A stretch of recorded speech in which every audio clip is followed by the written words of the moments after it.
Bonjour à toutes et à tous, très heureux de vous retrouver en cette dernière semaine de l'année et bienvenue dans cette édition d'information de la mi-journée sur TV Vendée en ce lundi 30 décembre.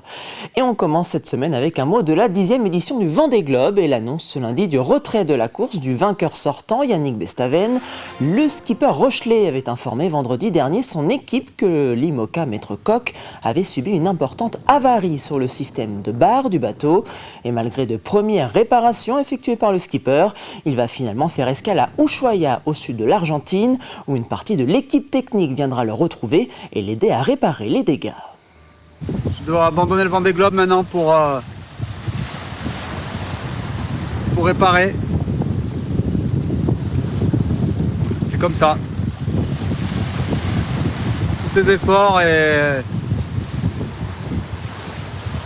c'est pas grave, on va positiver, on est là. On va voir la suite comment ça se passe, si ce bateau est réparable pour continuer mon chemin. Même si je suis hors course, j'aimerais rallier les Sables d'Olonne en solitaire, mais on verra en fonction du diagnostic de mon équipe technique et de ce qu'on peut faire au niveau réparation.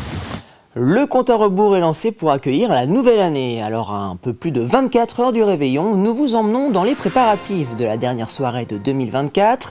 À l'Hermenot, l'association Les Amis de l'école de Jules Verne organise depuis 50 ans le réveillon au profit de l'école de la commune.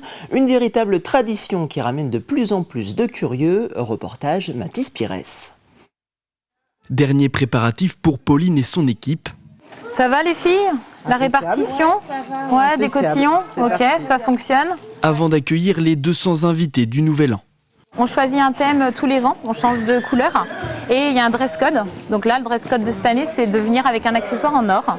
Donc voilà, donc on a sorti en même temps la déco à l'accessoire qu'on demande aux invités. Là, je suis en train de mettre des petites LED que j'ai achetées dans des petites bouteilles transparentes pour mettre un petit côté lumineux au bout de chaque table. Chaque année, depuis près de 50 ans, l'association des parents d'élèves Les Amis de l'école de Jules Verne organise un dîner dansant. 90 € par personne, soit 118 € au total.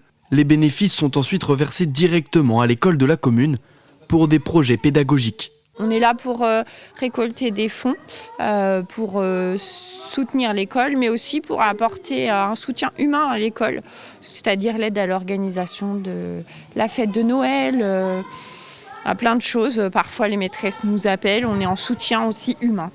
Au total, 17 tables sont installées. Et à la veille de la fête, c'est le casse-tête traditionnel de la répartition des invités.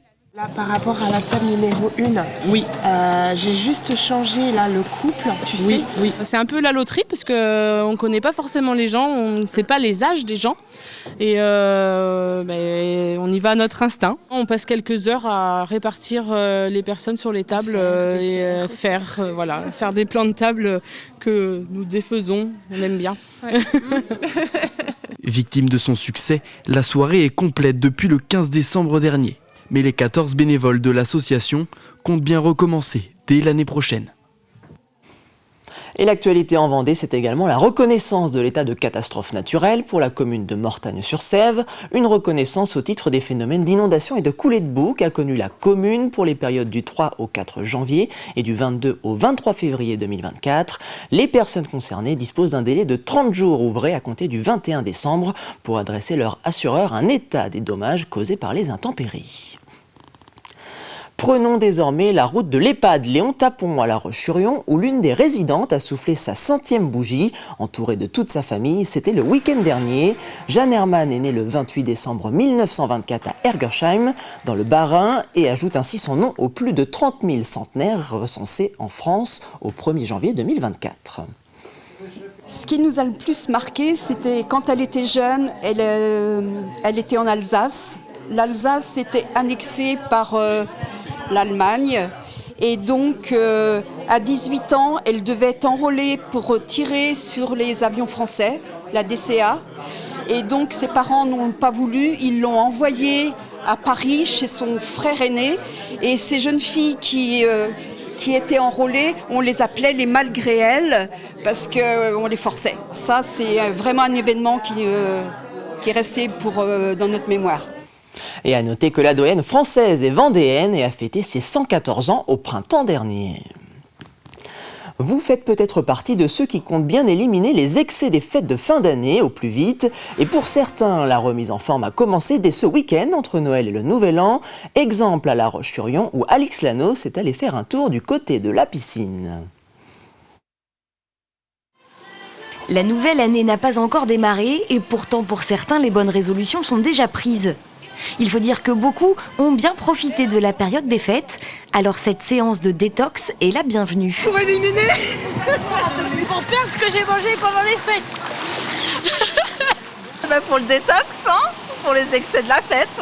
Perdre un peu, surtout éliminer les toxines accumulées au cours des derniers repas, pas forcément légers, c'est l'objectif de ces séances. Habitués ou novices, dans l'eau, il y a tous les profils, alors Lisiane adapte sa séance. Des gens qui connaissent, qui viennent sur nos cours d'aquagym ou d'aquatraining ou d'aquacycling à l'année, ou bien c'est des gens qui viennent comme ça pour découvrir. C'est aussi l'idée de leur faire découvrir. C'est pour ça que j'ai commencé doucement, sur une séquence un peu plus longue, pour que les gens s'habituent. Et puis après, j'ai vu que ça prenait bien, donc voilà, je suis passée sur une séquence à intensité plus, voilà. Une séquence sur laquelle toutes les participantes ont l'air d'accord. C'est dur. C'est pas très facile. Ah bah là, c'est dur, hein. Tu viens pour baigner dedans. Heureusement, sur le bord du bassin, la coach est là pour les encourager et les conseiller. On en profite d'ailleurs pour lui demander l'exercice miracle pour se sculpter un corps de rêve. Alors, le twist, il est pas mal, le twist, parce que justement, il masse les cuisses, il draine, et donc ça évite qu'on stocke à cet endroit-là. Donc le twist, il est pas mal, ouais. Après 40 minutes d'effort, enfin le réconfort et l'accès à l'espace bien-être de la piscine pour un peu de détente et de relaxation. Et si vous voulez vous aussi démarrer l'année en pleine forme, il reste 2 séances détox, le jeudi 2 janvier à 18h45 et vendredi 3 à 12h30. Contacté par téléphone ce matin, le complexe aquatique de La Roche-sur-Yon a annoncé qu'il restait encore quelques places pour la séance détox de vendredi, mais que celle de jeudi était désormais complète. Et c'est ainsi que se termine ce journal. Merci de votre fidélité. J'aurai le plaisir de vous retrouver tout à l'heure à 18h pour un nouveau point sur l'actualité vendéenne. D'ici là, passez un très bon après-midi sur TV Vendée.